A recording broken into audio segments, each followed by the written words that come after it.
This is episode 571 of the Rio Grande Foundation's Tipping Point, New Mexico. I'm Paul Gessing, president of the Rio Grande Foundation, New Mexico's free market think tank. You can find out more about the foundation at riograndefoundation.org. I am very pleased to be joined this week by Lori Coleman. Uh, we'll get more of an introduction from Lori, but we're going to be talking about the Mimbres Peaks Monuments designation proposal in southern New Mexico. And Lori is a small time, I guess, miner would be a way to put it, and resident of the area. So welcome to Tipping Point, New Mexico, Lori. Thank you, Paul. I'm excited to be here and talk about this. Yeah, well, Happy New Year. It's good to have you on. And unfortunately, the circumstances are a bit troubling and challenging here, but we're going to talk about this national monument that has been proposed for southern New Mexico, and we can talk about the geographical area and what a monument designation would mean. But before we get into all the issues around that, talk a little bit about yourself and your involvement in southern New Mexico and your business, et cetera. Okay, well, I'm a small miner on BLM land. I have claims on BLM land. I also have the mineral rights on some state of New Mexico sections. They do it by sections. The BLM does it by claims. One is 640 acres, the other is 20 acres typically, in Luna County. And my mine that I'm focusing on right now is in the Little Florida Mountain, which is one of the mountains that is included in the latest proposed Mimbres Peaks National Monument designation in Luna County. There's Cook's Range, Good Site Mountains, the Florida Mountains, and then Tres Hermanas Mountains, which would encompass, I believe, around 245,000 acres. I run a rock shop and processing facility. The source of my rocks comes out of Luna County right now. So this designation would put me out of business. I have prided myself over the last 15 years of being a small miner that has focused on American materials and processing in New Mexico. And we have a lot of great material in New Mexico. So this would be devastating to me. Okay, so we'll talk about the specifics in a minute, but what kind of mining do you do specifically for jewelry? What minerals are available there, and what is your business like? I mean, how many employees are we talking about? I know you're relatively small, but just talk a little bit about the details of your business. Okay, so typically we mine 2 times a year and disturb under an acre of ground, a very small disturbance. And we do what is called reclamation after every time that we mine, which means we put everything back the way that it was. We have to be inspected before, during, and after our operation. So we would be classified as a hard rock miners. We bring something out that's called a thunder egg, which is kind of like a geode. It has a rhyolitic shell, and inside of that you can find agate, manganese, common opal, and New Mexico is known for some of the best thunder eggs in the world. They're highly sought after. After we take them, extract them from the ground, we take them back to our processing facility where we have all of the equipment to cut and polish them into a finished specimen, or we can slab them and they can go into the jewelry market. We also can run them through crushers and they go into tumblers, and that's another line of materials that we do. We also do spheres, but 100% of the material that we take out of the ground is processed and sold. All right, and good to know. So let's get into a little bit more about this Mimbres Peaks National Monument Proposal. That's Mimbres Peaks, proposed national monument. This was announced at the end of 2023 by State Senator Kerry Hamblin.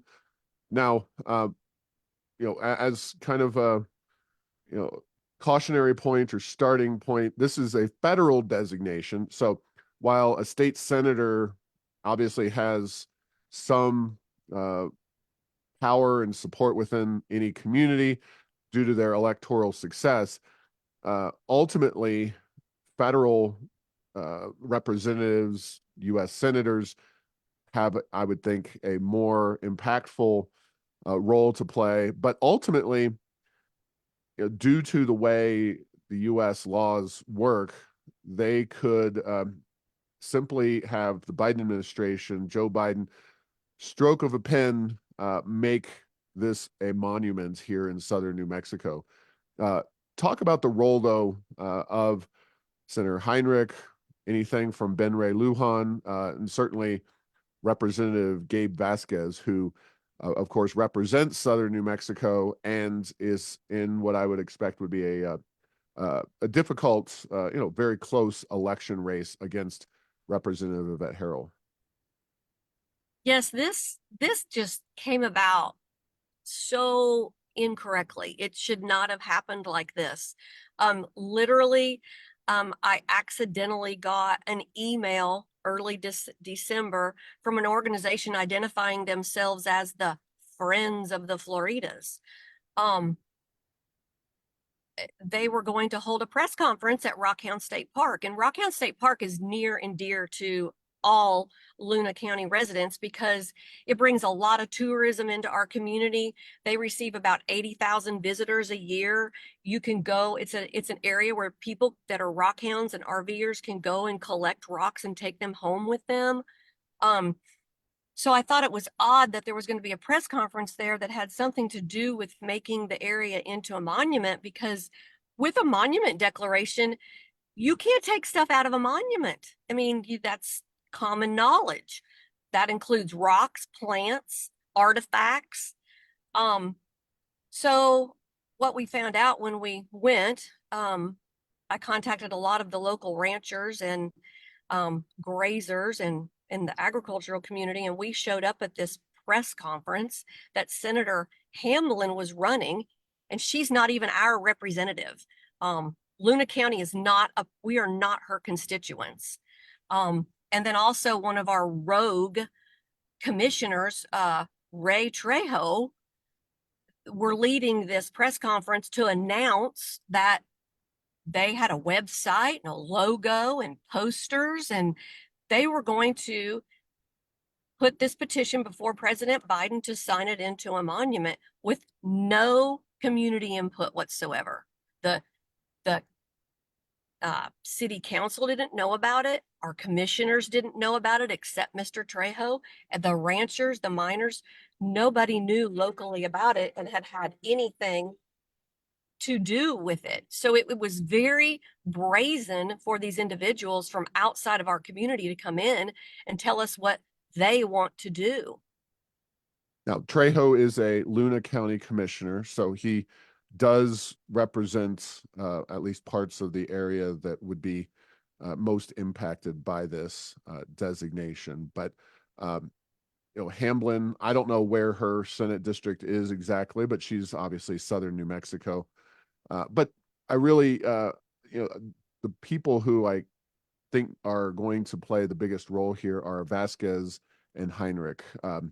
Those two have very strong ties to the environmental community, which is, of course, pushing this designation. Uh, have they expressed public support for it? What do you expect to happen with regard to, or what have you seen happening with regard to those two individuals? Well, we can't seem to get them to come out. I contacted both of their offices. Neither one of them will agree to meet with me. They put me in touch with other people in their organizations that are supposed to contact me. Nobody's reached out to me or returned emails from either of those representatives. We feel like we're playing catch up. And so our commissioners and are trying to get meetings set up. I do know that supposedly someone within our community was contacted by Heinrich and Vasquez's offices, and they want the city council nor the commissioners to vote either way until they have an opportunity to come down and explain to us how good this is going to be for us. And that hasn't happened either.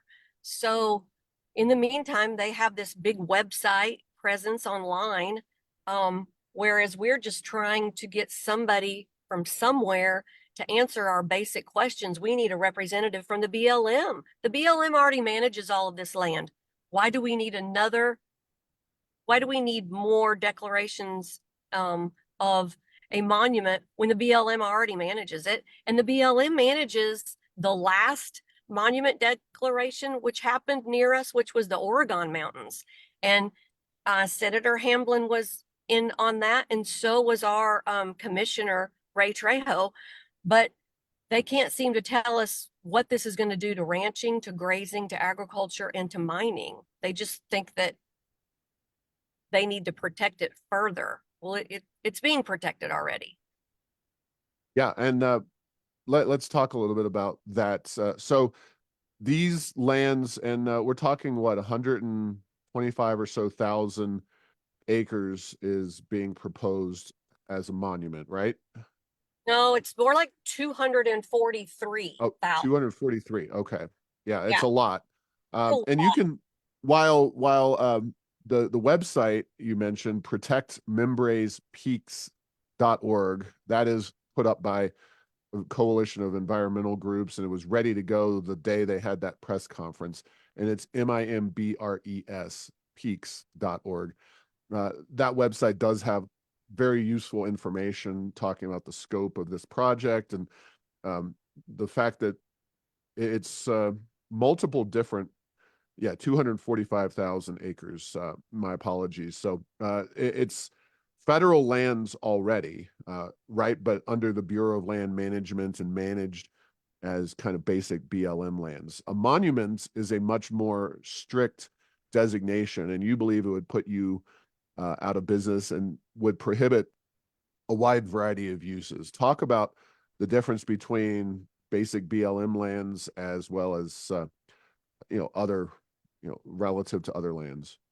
well, and I'm behind in this. I literally have spent the last, since it was announced early December until now, trying to figure all of this out. So basically I've had to do a whole lot of investigating, and where I went was the Oregon Mountain Monument Declaration. So something that they kept touting at the press conference was all of this economic benefit.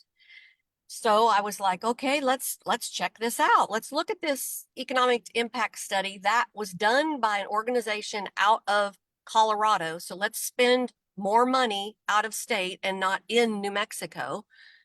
It was paid for by a bunch of volunteer groups and the Green Chamber out of Las Cruces. So let's not spend that money in Luna County either. It said that they were getting 613,000 visitors a year to the Oregon monument. So I went to the visitor center, and that's like 1,600 people a day. There were 3 that had been through that day at the Dripping Springs Visitor Center. When I asked if I could get my dog out of my pickup, the gentleman inside said, "Oh no, we can't have animals on all these trails right here because we have a sensitive plant species." Well, that was kind of a red flag to me, because what about the cows? I mean, we're talking about grazing rights here. So if the dog can't get out, well, are we going to be able to continue grazing? And then what about hunting? So there's really not a lot of trails and roadways in there. We have trails and roadways already in the Florida, in the Cooks Peak and Hermanus. So I just I can't logically put it together how this is going to benefit us. We need more government? I don't think so. Right. So definitely a lot of uses would be put off limits through a national monument declaration. And again, these are not a contiguous block of land. This is something that is what, four different mountain peaks areas that are not connected, right? They're not connected at all. Cook's Range is its own mountain range. The Good Site Mountains is its own mountain range. The Florida Mountains are two. There's the Big Florida and the Little Florida. And then there's Tres Hermanas, which is three peaks, and it's right along the border.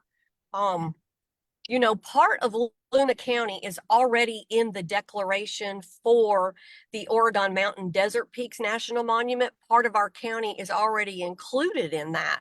So I would like to know exactly how many jobs did that create for Luna County, and exactly how much money did that already create for Luna County before you come to me and say, we're going to take 243 more thousand acres of yours, of Luna County's, and make it a tourist destination based upon these facts. I don't do projections, and I don't understand how. So the Oregon Mountain Monument was declared in 2014, and that was done by a signature by Obama. They still don't have a plan, and it still hasn't been funded. You can't do that in private business like mine. I can't take 10 years to decide what I'm going to do and come up with a plan. I would be out of business. So there's a whole lot of far-fetchedness here that I think needs to be addressed. And I think that Heinrich needs to address it. I think Vasquez needs to address it. Thank goodness we've had some individuals that have stepped up. Jennifer Jones, she is one of our representatives. She came to the meeting at the park. So did Miss Diamond. Miss Diamond showed up at the That's Crystal Senator Diamond. Crystal Diamond. Well, formerly Diamond. Now she had gotten married, and Oh, yes. she has a different last name. But I'll have to look up exactly what her last name is, because that's changed very recently. But and then your local rep there, Jennifer Jones. Yes. Jones. Sorry. And Miss Diamond showed up. And she had a plan. She was like, hey, that there's immediate tourism money available through the state of New Mexico, who does a great job promoting tourism in New Mexico. We could do that and get it going now. And then Jennifer's been the only one that's hosted a meeting. Like, you can go for public comment at the county commission meeting, and you can go for public comment at the city council meeting, but nobody's hosted a meeting but Jennifer. So we need the people in charge to show up and actually be in charge. When's the last time Vasquez came to Luna County? When did Heinrich? They show up when they're politicking and needing our votes, but when we need them, where are they? Right. Well, I think, as we'll illuminate shortly, the lack of responsiveness and engagement is directly related to the way this process tends to work. So real quickly, Senator Diamond is on the website, Crystal Diamond Brantley. So she has both names listed, which helps, because that could be confusing for folks if they didn't know that she recently got married. But let's move on. So this process is something that I think has become an increasing issue with regard to governments, both here in New Mexico at the state level as well as at the federal level. There is a strong desire and tendency to just do things without going and getting local support. And you mentioned Representative Jones and her efforts and having a meeting. You would think that people like Senator Hamblin would be trying to engage the public and building support for this kind of project, because both sides, quite frankly, theoretically need to build public support for this kind of major decision.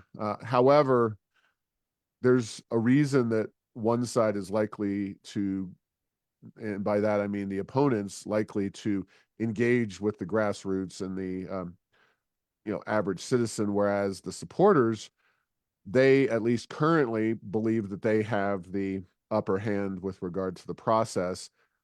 Under the Antiquities Act, which is over 100 years old, uh, while Congress, is called out and specifically allowed to make a monument designation, presidents have been, kind of leading the charge, so to speak, including, you mentioned, the Oregon Mountains under Obama. And it's really a process that lends itself to one executive, the president, making a very dramatic decision on behalf of the entire country, the federal government.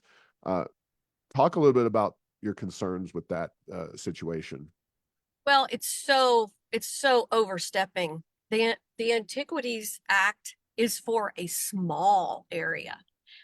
If there are some petroglyphs that are documented in, say, the Florida Mountain or Cooks Peak Range, um, protecting 20, 30, 100 acres.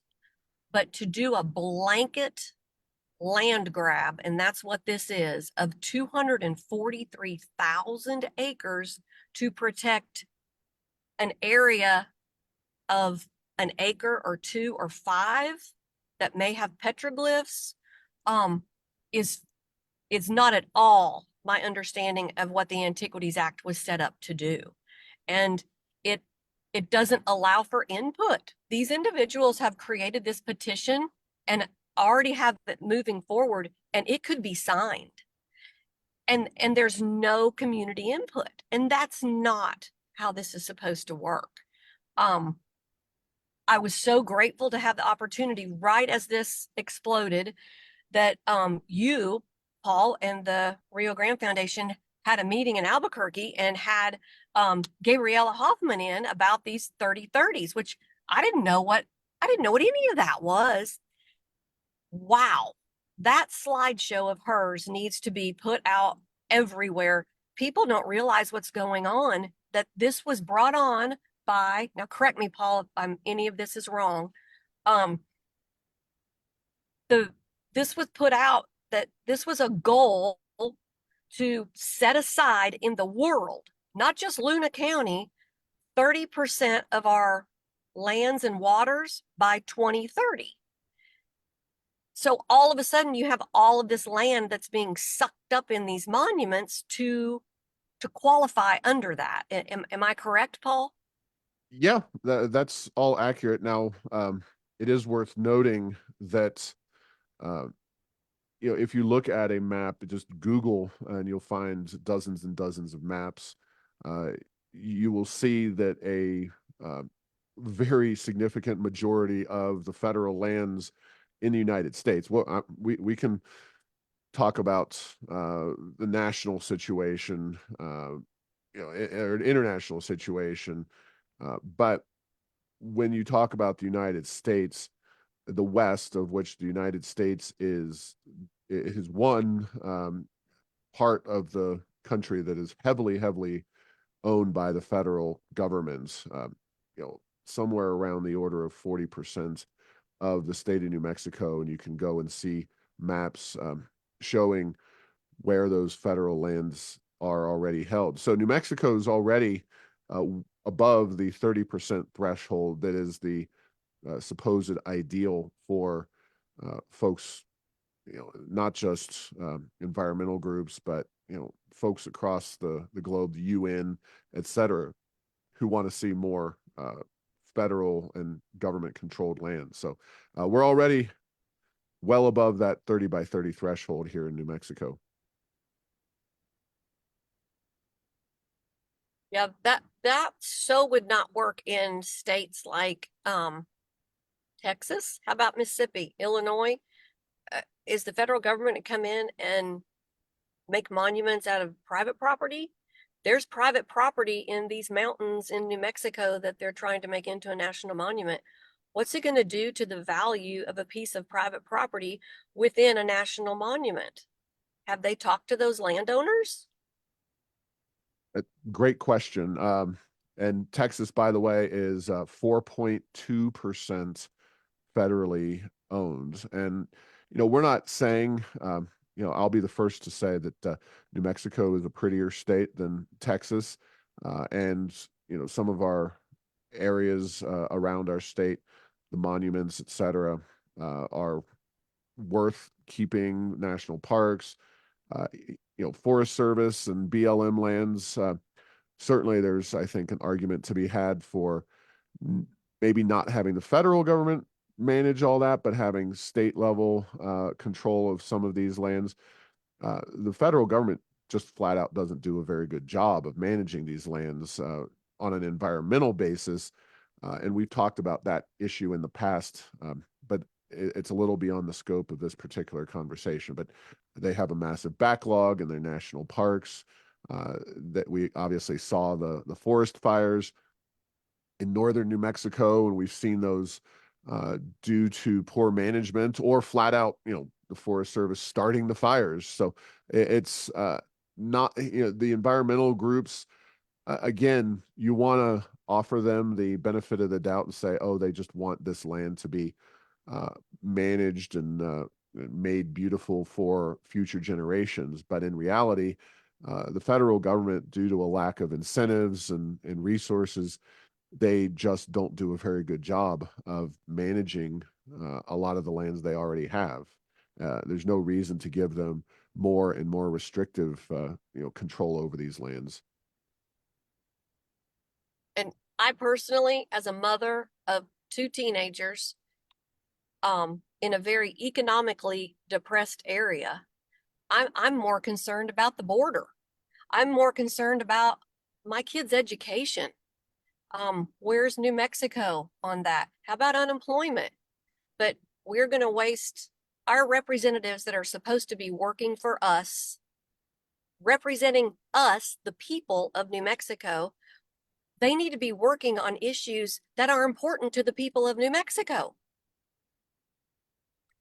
No doubt about that. And we have, unfortunately, I believe, voting patterns in New Mexico that have led us down a dark path when it comes to the role of government and how much freedom we have here in New Mexico. And that's been true at the state and federal level as well, with regard to our representation. But I do want to make clear and get back to the Antiquities Act briefly. I'll read something from the U.S. Department of the Interior here. The Antiquities Act was the first U.S. law to provide general legal protection of cultural and natural resources of historic or scientific interest on federal lands. After a generation-long effort, President Theodore Roosevelt signed the Antiquities Act on June 8th, 1906. So this is a very old law, well over 100 years old. And it certainly implied, as you mentioned, petroglyphs that might be protected, or maybe a battlefield site. And I think that is really at the heart of the intention, because the idea that the president gets to enact something all by him or herself, if a battlefield, if a battle happens or happened, say, out of the Civil War, you may want to come in and directly take that over on a timely basis before you have souvenir hunters and the like come in and try to grab up all the historical artifacts off of a battlefield site. And I think that has an element of sensibility to it, whereas just having land that's been there basically in the same state for not just generations, but hundreds and thousands of years, and suddenly come in and say, well, this is all now largely off limits to all kinds of economic activity and human uses.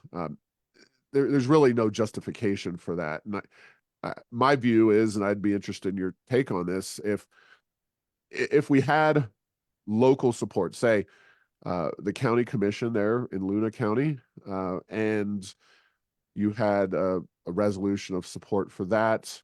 Then you had maybe all of the representatives or a significant majority of the representatives and state legislators in New Mexico that represent the general geographical area. And then you had Congress come in and designate, with the support of Vasquez and Heinrich, at least, their support. That would be, I think, a worthwhile approach to designating some of these lands. And I'm talking, of course, here in southern New Mexico. It would be similar but different in other states across the country. But having that process in place where you build and require local support in addition to the broad federal support for this kind of designation, which of course would end with a presidential signature. That seems at least to be a legitimate process, even if individuals may or may not agree with it across the geographical area. What do you think about that? I keep thinking of the greater good, Paul, and I'm not so selfish to realize that times change. And if this was really the big pie in the sky for Luna County, and I am the only one that would lose my livelihood because of this, then of course I would have to agree to say, hey, this is for the greater good of our town, of our community, of our county. But if you talk to the individuals at the city and at the county, they say, we don't have the infrastructure. We we don't have the volunteer base that Las Cruces has to help out with the Oregon monument. Um, but it takes time and it takes communication. And to just come in and dump it on a group of people that it's going to take their livelihood is a scary thing. These ranchers, these farmers, some of these ranches have been in these families for 4 or 5 generations, a whole lot longer than I've been mining. Um, so the greater good, I'm all about the greater good. If this would truly help Luna County, by all means, I will say, hey, if this is for the best thing for Luna County, then let's do it. But I'm not there because nobody can seem to have a conversation with me about it. I just need a conversation.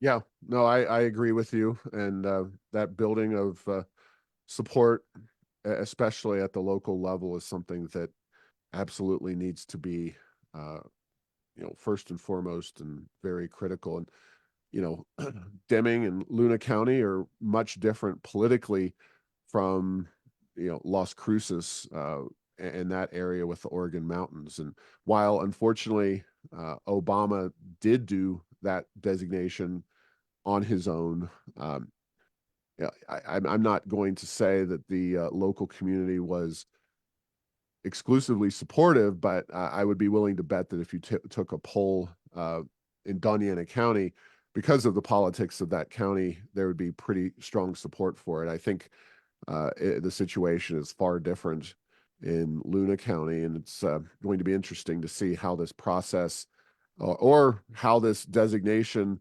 evolves and is discussed in the near future, because of course this is a presidential election year.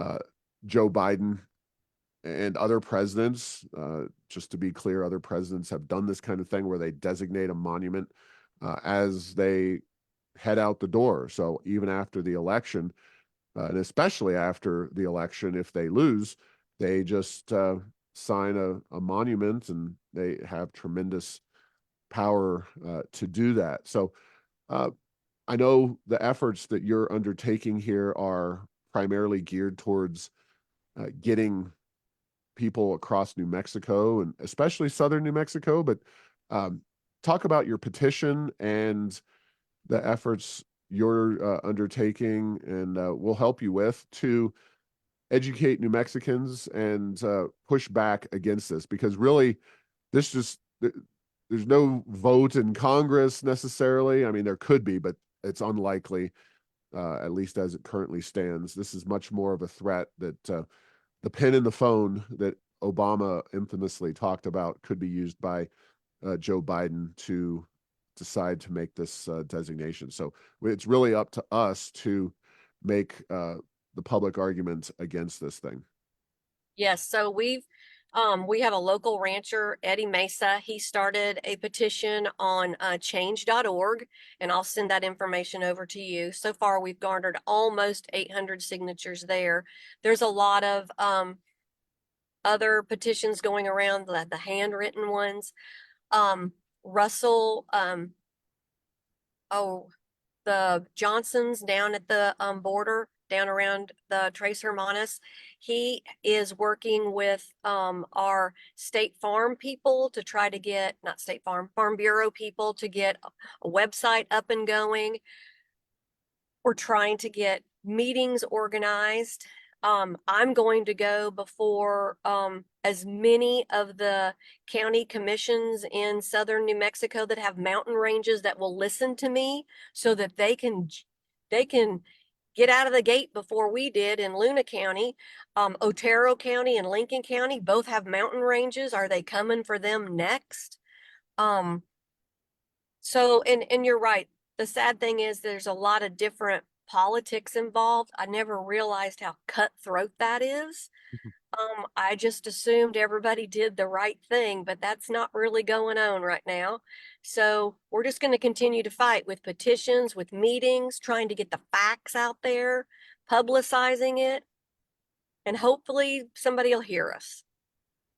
All right, so change.org is a big website with a lot of petitions on it. Can you search for it on there? What is the title of the petition? We'll have links at the Tipping Point, New Mexico website as well as at Errors of Enchantment, but I do want to see if there's an easy way for people to just search through the. Also I'm on their change.org right now, and it's called Stop the Implementation of National Monument Status in Our Area. And let me see, I'm not sure how you share this. Let me see here. I've got a link to it. You got a Um, link? Okay. but yeah, okay, You can yeah, go there and you can put in your email address and sign it. And okay, you can do that. The other thing that you can do, which I just found this out over the Christmas break, is you can go to this protectmimbrespeaks.org's website, and they mhm, have a comment section. And you can send in a comment instead of a signature, and you can say, "Hey, we're not for this. We want you to come and answer questions." And it actually goes to the Friends of the Oregon Mountains um, office. Mr. Holland runs it, I believe. You can, so that they'll at least know that there's some opposition out there. And then those are the only two that I know of right now. We have okay. one more that Stop. is It's called Stop the Implementation of National Monument Status in Our Area, which I might add. Again, I didn't put this petition together, but it would help to have a name that's inherent in the like Mimbres Peaks or something. But if you do put that information in the search box at change.org, you will get it. I see you're at 786 signatures. I will make sure to get you 787, and then we will put this up at Heirs of Enchantment, and well, it'll be linked to on the Tipping Point show notes as well. So I appreciate your time today, Lori. We're going to have to go, but let's stay in touch, and please see how this effort to prevent this national monument designation, you know, goes over the foreseeable future. And if folks want to see more about Gabriella Hoffman's presentation, they can find that in the PowerPoints over at heirsofenchantment.com as well. Federal lands are a major issue, and their growth and expansion is something that we're really concerned about because they say socialism is government ownership of the means of production, and there is no other more socialistic policy than for the federal government to gobble up more and more our lands and take them off limits for economic activity. And this may not be your business may not make or break New Mexico economically, but it's important to you, and it's something that has next to no impact on the environment of this area. And many other users have the same kind of situation going on where they are supporting their families and livelihoods, paying taxes, and they're potentially going to have all that taken away from them. So thank you for your time, Lori. Thank you, Paul. All right. Thanks for listening to this week's episode. Find all episodes at tippingpointsnm.com or at the Rio Grande Foundation's YouTube channel. Subscribe to this show at Apple, Stitcher, or tell Google Home to play Tipping Point New Mexico. Thanks to Path 3 Marketing for producing this show.